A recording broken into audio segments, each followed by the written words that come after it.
الحمد لله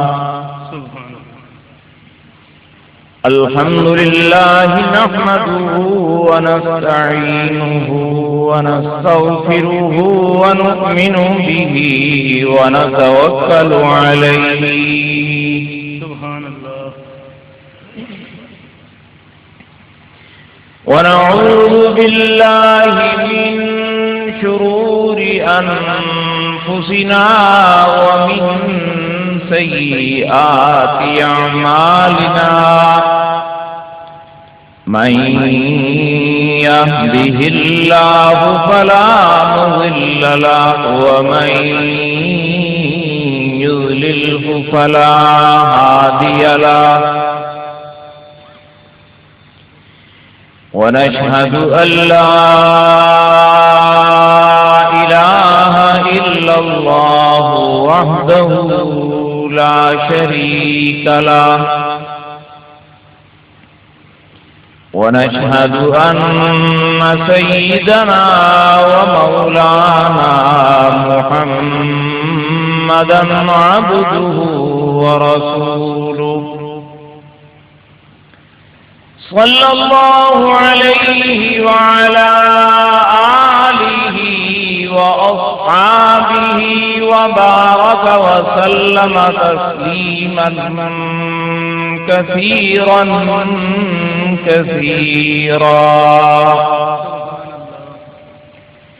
أما بعد فاستعيذ بالله السميع العليم من الشيطان الرجيم بسم الله الرحمن الرحيم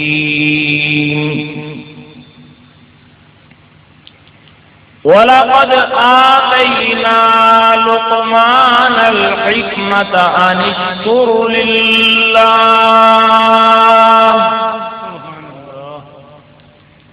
ومن يشكر فإنما يشكر لنفسه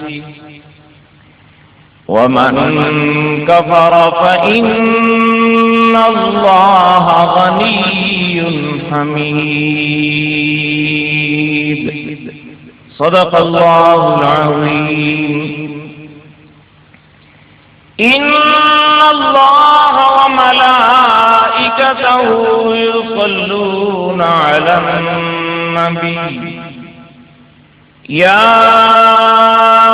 أيها الذين آمنوا صلوا عليه وسلموا تسليما اللهم صل على سيدنا ومولانا محمد وعلى آل سيدنا ومولانا محمد وبارك وسلم وصل عليه كما تحب وترضى عدد ما تحب وترضى اللهم صل على محمد وعلى آل محمد كما صليت على إبراهيم وعلى آل إبراهيم إنك حميد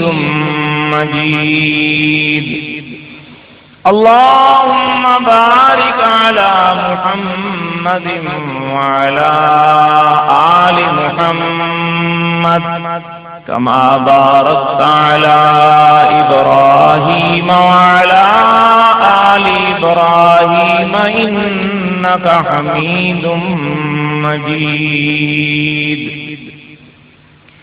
زبان پر مومنوں کے جب بھی ذکر تاجدار آئے تو اس کے بعد لازم ہے کہ ذکر چار یار آئے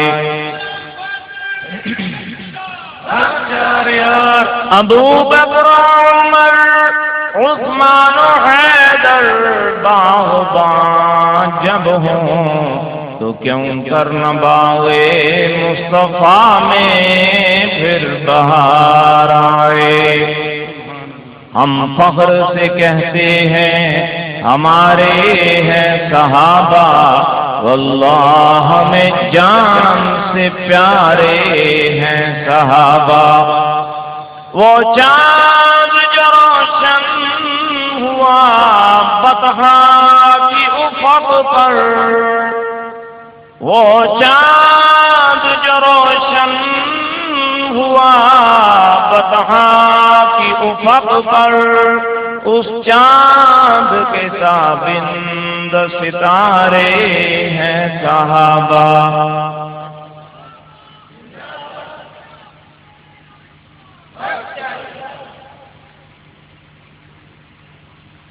بزرگان محترم، علماء ملت، برادران اہل سنت والجماعت،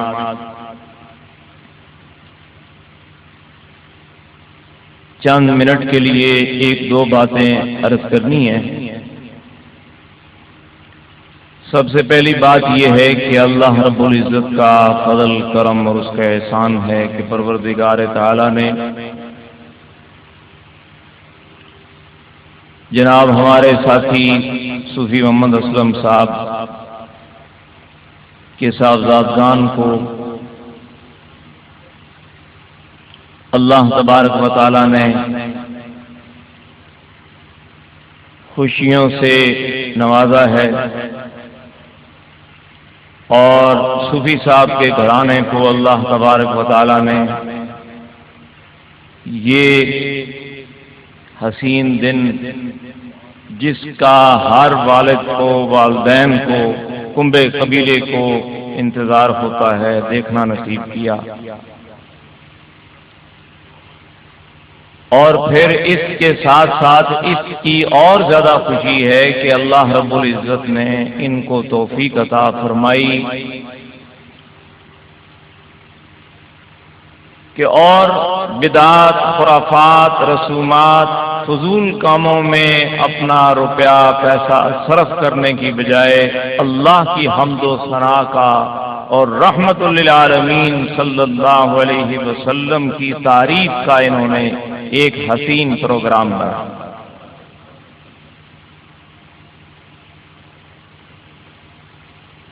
اللہ تبارک و تعالی ان کے اس نیک جذبے کو قبول فرمائے،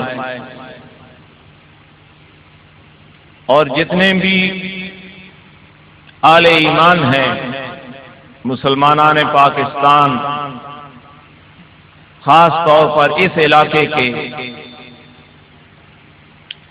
حسب توفیق جتنی بھی کسی کو توفیق ہو، ایسے موقعوں پر اللہ رب العزت کی نعمتوں کا بہتر انداز میں شکریہ ادا کیا ہے۔ کیوں بھائی، آپ سب کو اس بات سے اتفاق ہے۔ میں اس موقع پر، نکاح شادیوں کے اس اجتماع کے موقع پر ایک بات عرض کیا کرتا ہوں، اور آج بھی میں اس موقع پر عرض کرنی ضروری سمجھتا ہوں۔ ہمارے معاشرے کے اندر والدین بڑے کر و فر کے ساتھ، بڑی چاہتوں کے ساتھ یہ شادی کی خوشی کے لیے خرچ کرتے ہیں، اہتمام کرتے ہیں، مہمانوں کو مدعو کرتے ہیں، دوست احباب کو اس خوشی میں شریک کرتے ہیں۔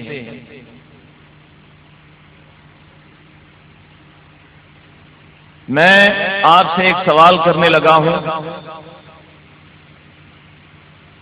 جن کو اتفاق ہو وہ غفلت اور سستی کے ساتھ جواب نہیں دیں گے، بلکہ ایسا جواب دیں گے کہ پتہ چلے کہ بات یہی ہے۔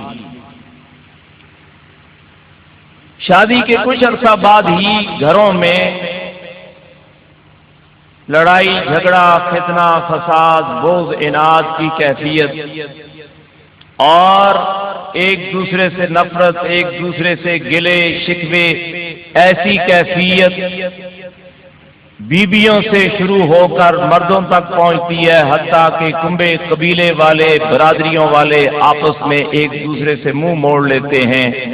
جہاں دو رشتے قائم ہونے کے بعد خوشیاں ہونی چاہیے، وہاں اب دشمنی، پہلے اختلاف، پھر مخالفت، پھر عداوت، یہ کیفیت ہمارے گھروں میں، ہمارے معاشرے میں، ہمارے کنبوں قبیلوں میں ہوتی ہے یا نہیں؟ جی ایسے ہی ہوتی ہے؟ کتنے عرصے کے بعد شروع ہوتی ہے؟ جی بھائی اندازہ یہ بزرگ فرما رہے ہیں 1 مہینے کے بعد ہوتی ہے۔ بھائی آپ حضرات کا کیا اندازہ ہے؟ بہرحال لگتا یہ ہے کہ اس پر سب کو اتفاق ہے کہ اختلاف شروع ہو جاتا ہے۔ وہ کس بنیاد پر ہوتا ہے؟ اس کی وجہ، اس کی بنیاد کیا ہوتی ہے؟ بھائی بیماری اگر پتہ چل جائے، واضح ہو جائے، تو اس کا دور کرنا ضروری ہو جاتا ہے یا نہیں؟ میری، آپ کی، ہماری ماؤں، بہنوں اور بیٹیوں کی یہ خواہش ہوتی ہے کہ ہمارے گھر جنت کا گہوارہ بن جائیں، اس میں خوشیاں ہوں، عداوتیں نہ ہوں۔ یہ سب چاہتے ہیں، کیوں بھائی سب چاہتے ہیں یا نہیں؟ آپ سب چاہتے ہیں؟ مجھے یقین ہے کہ ہماری مائیں، بہنیں، بیٹیاں وہ بھی چاہتی ہیں کہ ہمارے گھروں کے اندر خوشیاں ہوں، امن ہو، اطمینان ہو، سکون ہو۔ تو ہمیں وہ بیماری تلاش کر کے اس کا خاتمہ کرنا ہمارے لیے ضروری ہے یا نہیں؟ اگر آپ حضرات یہ چاہتے ہیں کہ ہمارے گھروں میں خوشیاں ہوں، اختلافات نہ ہوں، دیکھیے پہلے یہ اختلاف عورتوں سے شروع ہوتا ہے، پھر وہ مردوں تک آتا ہے، پھر کنبوں قبیلوں تک آتا ہے۔ ایسا ہی ہے یا نہیں؟ عورتیں اس اختلاف میں جو گھروں کے اندر ہوتا ہے، مردوں کو اپنے پیچھے لگانے میں کامیاب ہو جاتی ہیں بالآخر۔ یہ بات ہے یا نہیں؟ آپ اسے اتفاق کرتے ہیں؟ ایسا ہی ہوتا ہے یا نہیں؟ بھائی حقیقت کا اعتراف کرنا یہ بھی جواں مرضی ہے۔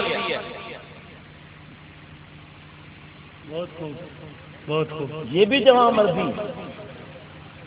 بھائی جو حقیقت ہے سر عام، اس پر آپ حضرات کو اتفاق کر لینا چاہیے، اعتراف کرنا چاہیے مجمع عام میں کہ گھروں کے اختلافات میں عورتیں جو ہیں وہ مردوں کو استعمال کرنے میں کامیاب ہو جاتی ہیں، بھائی بھائی کو لڑا دیتی ہیں۔ دو حقیقی بھائی، ساری عمر ان کی آپس میں محبت ہوتی ہے، شادیوں کے بعد وہ ایک دوسرے کے دشمن بن جاتے ہیں۔ یہ بات ہے یا نہیں؟ تو پھر ایسی خطرناک بیماری، اس کا پتہ لگانا، اس کا دور کرنا ضروری ہے یا نہیں؟ آپ چاہتے ہیں؟ جی جو چاہتے ہیں وہ ہاتھ کھڑا کریں۔ جزاک اللہ۔ اس کا نام ہے، نام بتاؤں اس کا؟ نام بھی بتاتا ہوں، اس کی وجہ بھی انشاءاللہ عرض کروں گا۔ اس کا نام ہے حسد۔ اس کا نام کیا ہے؟ حسد۔ حسد کی وجہ سے ایک دوسرے، ساس کہتی ہے جب دیکھتی ہے بہو کو کہ اچھے کپڑے پہنے ہوئے ساری عورتیں اس کی طرف متوجہ ہیں، وہ دانتوں کو کریچتی ہے کہ یہ تو کبھی مجھ پر یہ وقت تھا، اب اس نے پہنے ہوئے ہیں، یہ بنی جھنی ہوئی ہے۔ اس کے دل کے اندر حسد پیدا ہو۔ میں عرض کروں یہ بیماری، اس کا خاتمہ کرنا ضروری ہے۔ ہماری مائیں، بہنیں، بیٹیاں حسد کو اپنے دل و دماغ سے نکال دیں۔ حضور اکرم حضرت محمد الرسول اللہ صلی اللہ علیہ وسلم کا فرمان ہے، آپ کی حدیث پاک، میں وہ آپ کے سامنے بیان کر کے اپنی بات ختم کرتا ہوں۔ یا آپ نے اپنے گھروں میں اس بات کو رائج کرنا ہے، اپنی بیویوں تک یہ بات پہنچانی ہے کہ بیویاں بیویوں سے حسد نہ کریں، اور اگر انہوں نے کرنا ہے تو مردوں کو اس کے اندر استعمال وہ بھی نہ کریں اور مرد استعمال نہ، تو انشاءاللہ خیر رہے گی، انشاءاللہ خوشی رہے گی۔ میں اس موقع پر یہ بات عرض کروں، دیکھیے حضور اکرم حضرت محمد رسول اللہ صلی اللہ علیہ وسلم ایک دفعہ تشریف فرما تھے مسجد نبوی میں، ایک صحابی آئے، حدیث شریف کے الفاظ ہیں کہ ان کی داڑھی مبارک سے وضو کے قطرے گر رہے تھے، آ کر انہوں نے مسجد میں نوافل شروع کر دی۔ حضور اکرم صلی اللہ علیہ وسلم نے فرمایا کہ اگر دنیا کے اندر کسی نے جنتی دیکھنا ہو تو اس کو دیکھ لو۔ صحابہ کرام اور بھی بیٹھے ہیں، نوافل کے لیے اور بھی آ رہے ہیں، اور بھی وضو کرتے ہیں، نوافل پڑھتے ہیں، یہ ایک سلسلہ جاری ہے۔ کچھ صحابہ حضور اکرم صلی اللہ علیہ وسلم کے پاس تشریف فرما ہے۔ حضور اکرم حضرت محمد رسول اللہ صلی اللہ علیہ وسلم نے دوسرے دن بھی یہی فرمایا، تیسرے دن بھی یہی بات فرمائی، اور اسی صحابی کے بارے میں فرمایا، حضرت عبداللہ بن عمرو بن عاص رضی اللہ تعالی عنہ، وہ فرماتے ہیں کہ مجھے خیال ہوا کہ میں دیکھوں کہ اس کا کون سا عمل ہے جس کے بارے میں آپ صلی اللہ علیہ وسلم آج تیسرا دن ہے اسی کے بارے میں فرما رہے ہیں کہ دنیا کے اندر جس نے جنتی دیکھنا ہو اس کو دیکھ لے۔ آپ صلی اللہ علیہ وسلم کا فرمان ہو اور صحابہ کا اس پر ایمان اور یقین نہ ہو،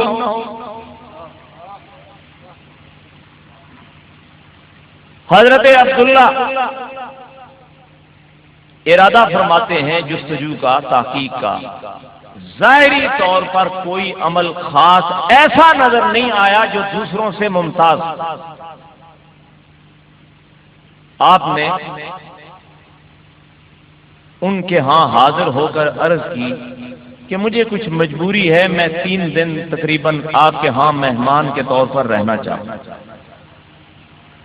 اس صحابی نے اجازت دے دی جس کے بارے میں آپ صلی اللہ علیہ وسلم نے یہ بات فرمائی۔ وہ 3 دن انہوں نے یہ دیکھا کہ تینوں دن عشاء کی نماز پڑھی، کچھ ذکر کیا، اس کے بعد سو گئے، صبح کو اٹھے، اذان کے وقت اٹھے اور جا کر مسجد میں نماز پڑھی، اور یہ معمول کوئی ایسا نہیں تھا عبادت کا کہ خاص طور پر وہ یہ سمجھتے کہ یہ رات کو عبادت کرتے ہیں۔ رات کو آئے، عشاء کے بعد تھوڑا سا ذکر کیا، سو گئے، صبح اذان ہوئی، اٹھ کر مسجد میں چلے گئے، اور یہ صحابہ کرام کا عام معمول تھا۔ حضور اکرم حضرت محمد رسول اللہ صلی اللہ علیہ وسلم کا وہ صحابی 3 دن گزرنے کے بعد وہاں سے اجازت چاہتا ہے، اور جاتے ہوئے انہوں نے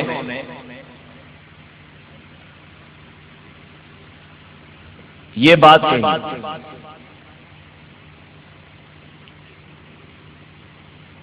جاتے ہوئے انہوں نے ادھر کیا ہے جی، میں آپ سے بات کر رہا ہوں، ادھر دیکھ رہے ہیں، آپ میری بات کی طرف توجہ دیں۔ انہوں نے حضور اکرم حضرت محمد الرسول اللہ صلی اللہ علیہ وسلم سے یہ بات سن رکھی تھی، اس یقین کے ساتھ 3 دن وہاں رہ کر تحقیق کرنے کے بعد جب وہ اس نتیجے پر پہنچے کہ کوئی خاص بات نمایاں نظر نہیں آئی، جاتے ہوئے کہنے لگے کہ بھائی میں نے آپ صلی اللہ علیہ وسلم سے بات سنی اور میں آپ کے ہاں 3 دن اس مقصد کے لیے ٹھہرا ہوں، لیکن آپ کی کوئی نمایاں عبادت، کوئی نمایاں عمل جس کی بنا پر آپ صلی اللہ علیہ